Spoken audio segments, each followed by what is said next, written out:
देखिए हमारे यहाँ अभी वर्तमान में गाड़ियाँ नहीं चल रही हैं, जिसकी वजह से लोगों को आसानी से टिकटें उपलब्ध हों और एजेंट के थ्रू अभी टिकटें नहीं बन रही। इसलिए हमारे वरिष्ठ अधिकारियों ने शुरू से ही आदेश दे के रखा हुआ है इस तरीके का कि कोई भी इस तरीके की टिकट दलाली का कारोबार ना हो, जिसकी अंकुश लगाने के लिए साइबर सेल का भी गठन विगत वर्षों में हमारे यहाँ हो गया है और उसकी निगरानी हमारे यहाँ जोनल मुख्यालय में साइबर सेल करती है। उसी आधार पे वो कुछ संदिग्ध लोगों जो हमारे क्षेत्राधिकार से टिकटें बनाने का काम कर रहे हैं, उनकी निगरानी के दरमियान यहाँ का एक संदिग्ध व्यक्ति के बारे में जानकारी हमारे क्राइम इंटेलिजेंस ब्रांच के पास थी, जिस आधार पे वे लोग यहाँ पे कल दिनांक 10 को आए थे और शिवम मोटर्स उड़ीसा रोड के पास से उस व्यक्ति को मुखबिर की सूचना के आधार पर उनके द्वारा पकड़ा गया था। जिनसे पूछताछ करने पर उसने अपना नाम खुशहाल अमृत लाल साहू बताया था और उसके पूछताछ में उसने स्वीकार किया है कि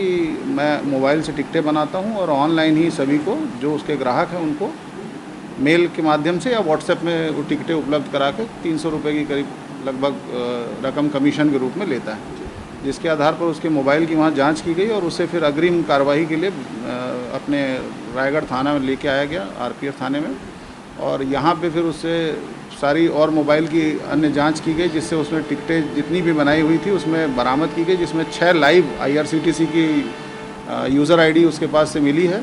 और 55 टिकट कुल नग टिकटें उसके पास से बरामद की गई हैं, जिसमें 2 भविष्य की टिकटें थी और 1 कैंसिल टिकट भी बरामद की गई है। और साथ ही साथ उसका जो बैंक ट्रांजैक्शंस हैं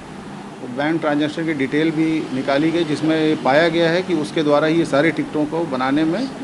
जो अपने खाते से बैंक खाते से भुगतान किया गया है। इस आधार पे उसे धारा रेल अधिनियम की 143 का आरोपी पाया गया और इस आधार पे उसके खिलाफ आरपीएफ थाना रायगढ़ में मामला पंजीबद्ध किया गया है। For more information, log on to www.clips.in.